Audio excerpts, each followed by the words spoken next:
I was shot 4 times in my knee, in my hips, and through my shoulder. And 32 other people were killed, and about 15 or 16 other people were injured. I was grazed by a bullet as I was running. I had the gun pointed to my head twice. We have to tell Congress it's time to require a background check for anyone who wants to buy a gun, so that people who are dangerous to themselves and others cannot get their hands on a gun. Let's make that happen. When you're talking about things like banning assault weapons or limiting people's ammunition or rights of self-defense, it's definitely a violation of Second Amendment rights. Well, what about my right for public safety? What about my right to be safe? What about my child's right to be safe?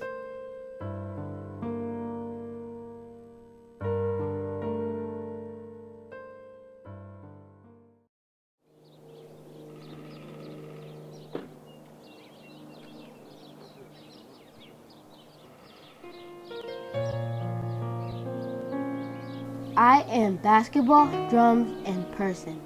Do you think I look like a basketball player and a drum? Well, if you guess no, you got it wrong. So athletic, talented, full of joy, and thankful. That's what I am.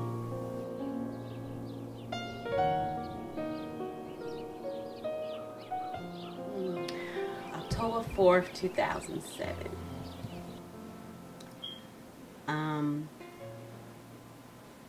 Stephen goes to one of the middle schools in Boston called the James P. Timilty, and they're what we call a late school, and so he doesn't usually get home till about 5 o'clock. And he came in around 5, and my husband and I were getting ready to go out. We came back around 7 o'clock, and the house was kind of quiet, but my daughter was here. Stephen's sister, Dion. And I said to her, "Where's Stephen?" And she said, "He's outside." And when outside, I know outside means around the corner. And he knows that he has to be in by 8 o'clock. However, I remember saying to my husband, you know, should I make him come in? And my husband says, no, you know, he knows what time to come in. So I was settled with that, and I just began to get, you know, dinner ready. So I was in the kitchen, my daughter's in the kitchen, and my husband was on the computer. All of a sudden, we hear gunshots. You know, what you know, we believe was gunshots. And I remember, and kind of like ducking in the house, but then realizing, wait a minute, Stephen's outside. And as I had that thought, I'm trying to remember my neighbor's number to call her, find out if Stephen is over there. My mind went blank, couldn't think of the neighbor's number, ran to the window to see if I could see anything going on outside. And as I was looking out the window, I saw a basketball roll down the street, and my heart panicked even more, and I ran out of the house. As I was walking up the street, I saw what looked like somebody laying on the ground. And as I came upon this person laying on the ground, you know, everything that this person had on looked familiar to me. And so they wouldn't let me identify him. I had my neighbor identify him. And when she identified him, and she confirmed that it was Stephen. And I remember just falling to the ground. I fell to the ground. My husband fell to the ground. At that point, we were just we were in shock. We couldn't comprehend that this was happening.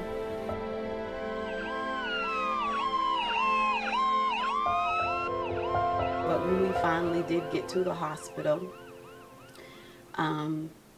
I remember they had him listed as unknown, which bothered me again. Maybe they thought he was older, and then other things went through my mind, like if they thought he was older than what he was, did they treat him a particular way? You know, like he was 13. You know, these things that are happening in our community. Young people losing their lives and killing each other, and some of it is gang related and some of it isn't, but oftentimes when our kids are hurt and murdered, you know, they're looked at or seen as negative. You know, they're seen as like their life doesn't have any worth. They're called monsters, or they're labeled as, you know, worst of the worst. And so you know, that went through my head, like, was my son treated a particular way because he looked older than what he was? You know, he didn't look like he was 30. Well, he had a baby face, but he was big. Stephen was a big kid. And we didn't know, you know, why it had happened, who had did this. And it would take almost a year and a half for us to get some answers, you know, to that question. And, you know, we learned that Stephen was not the intended target. You know, so he was mistaken identity. You know, even some of the answers that we've gotten, I have to admit, have really been not too clear. You know, in the aftermath of Stephen's death, I have been determined that Stephen's life does not end on the sidewalk, and his death will not be in vain. And I have made it my commitment to be a part of those circles that are trying to find solutions and address, you know, various contributing factors to what's happening in this realm in terms of the epidemic of gun violence.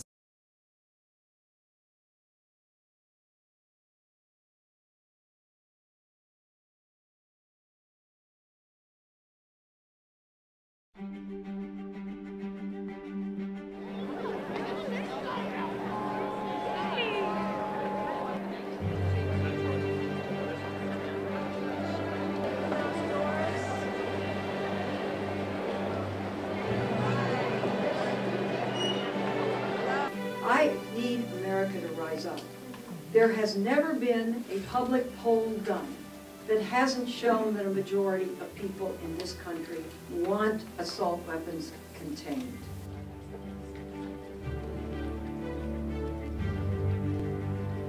How could anyone be against the Feinstein bill? How could anyone be against background checks? How could anyone be against stopping straw purchases? How could anyone be against protecting the children and how could police help them? I moved to Washington, D.C. to work here at the Brady campaign to lobby Congress every day. I mean, this is something I think is so important, that I think is so simple, that can be changed, that can have such a positive impact, that I want to devote all of my time and all of my energy to making sure this is done.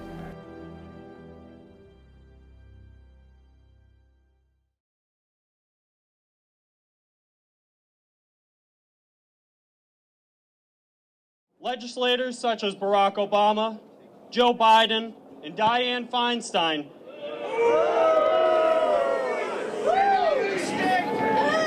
they have vowed that this is not the end.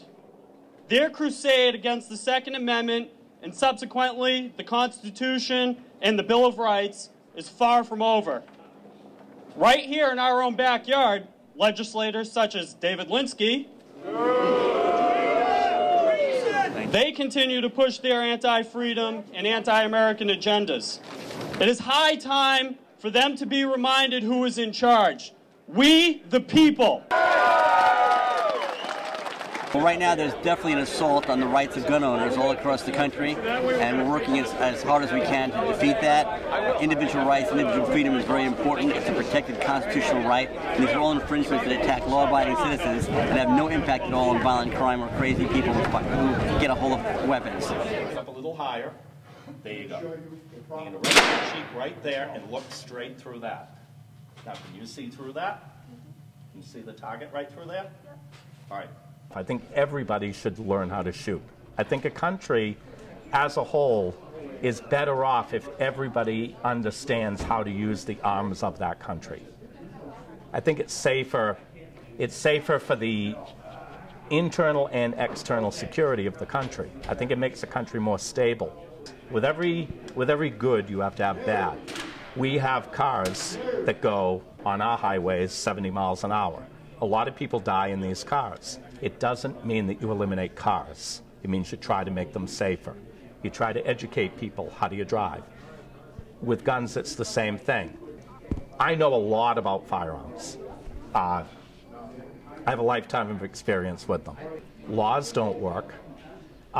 Telling somebody they can only have 7 rounds in a magazine, in that bag, that blue bag right there, I could carry 40 magazines. It only takes me 3/4 of a second to change a magazine. The thought that the politicians are saying that during the reloading, you could cross a room and take the gun away from me while I'm reloading it is ridiculous.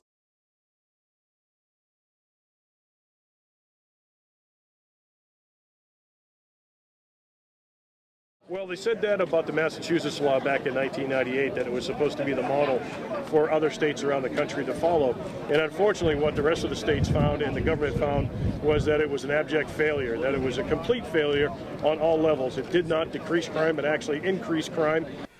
The increase in gun homicides over the past decade, however, needs to be put into some perspective. It occurred right after there had been a many-year decline. So had we not seen the decline in gun killings prior to 1998, we wouldn't be noticing the increase since 1998. The problem here is that whatever a state attempts to do in terms of imposing restrictions on guns is only as effective as what the states around it do. There's no metal detectors at the borders. It's easy for someone to bring guns, one or many, from New Hampshire, from Maine, or even from the South. And in fact, a large share of the crimes, gun crimes committed in Massachusetts, are committed with guns that were purchased elsewhere.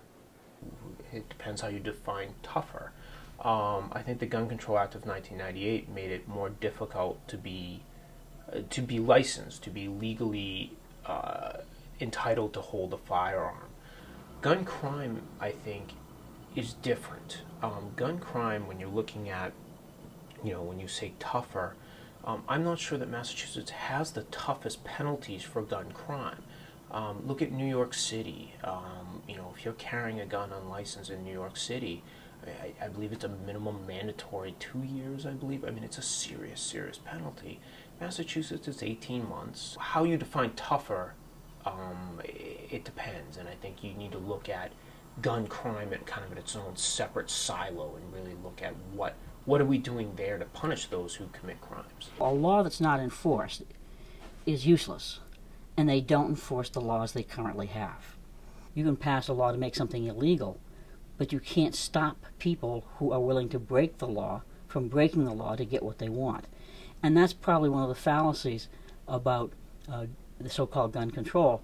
You can pass laws to a certain extent, and good people will comply with them, so you can reach a measure of control. But once you go beyond a certain point, you simply push everything into the black market, and then there's no control at all. This is Stephen's journal. It's part of his ELA class, and he says, what I think about what I just heard is that we need to start peace in this world. It's a shame that somebody gets killed or shot every day. That's why we really seriously need peace. And I just think about his words. And this was his peace poem. Now, he wrote this in February 2007, so this was just several months before he was killed. And he says, when I think of peace, I think of life and love. All we've got to do is put this violence above. We need to put this violence away. If you don't, you're going to pay. Everywhere we go, there's people crying, dying. And then after that, there's people crying. Now let's make some peace and stop being on the streets. I tell people this journal has, in a sense, become Stephen's voice for me. It's become his voice because it gives an account of his thought process, you know, what he was thinking about his community, his family, his school, himself. And so I'm really grateful to have that.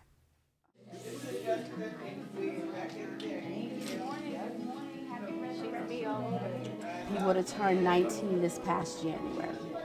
This past January, he would turn 19 years old. He would be in college. You know, I think about that, especially when I see his friends, the friends that he left behind that are now growing up and got their licenses and they're driving and they're going on to college. And so, yeah, I think about that. I think, wow, Stephen would be driving. You know, he would be asking for the keys to the car. He would, you know, he'd be in college. He'd, you know, perhaps be, you know, doing some of those things that he had passion for. He, like I said, he was very passionate about basketball. Probably helping in the church, teaching some of the other young people how to play the drums. He would still be mentoring his little nephew. I have a grandson who's 9. And actually, you know, my 9-year-old grandson has taken that seat. You know, he now plays the drums at the church.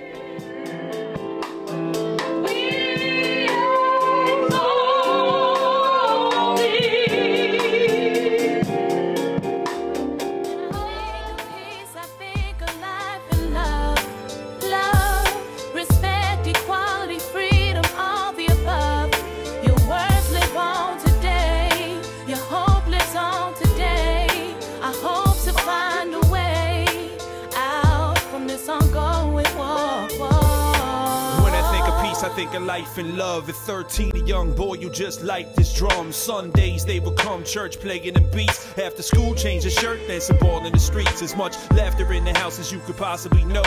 Viewed his own family like the Cosby Show. Hey yo, we all know about Clifford and Claire, but Ronnie and Kim, there's many similarities shared, incredibly rare. A household with so much care. That's why if it could happen to them, we all better beware. Cause life ain't fair, but still we know God has plans. Incredibly hard, impossible to plan in advance. That's why I heed Stephen's words, I even read them first. In my verse, those were his, kinda like we rehearsed in our journals. Poems of peace from deep poets, now eternal. My verse co-written with Stephen Odom. When I think of peace, I think of life and love.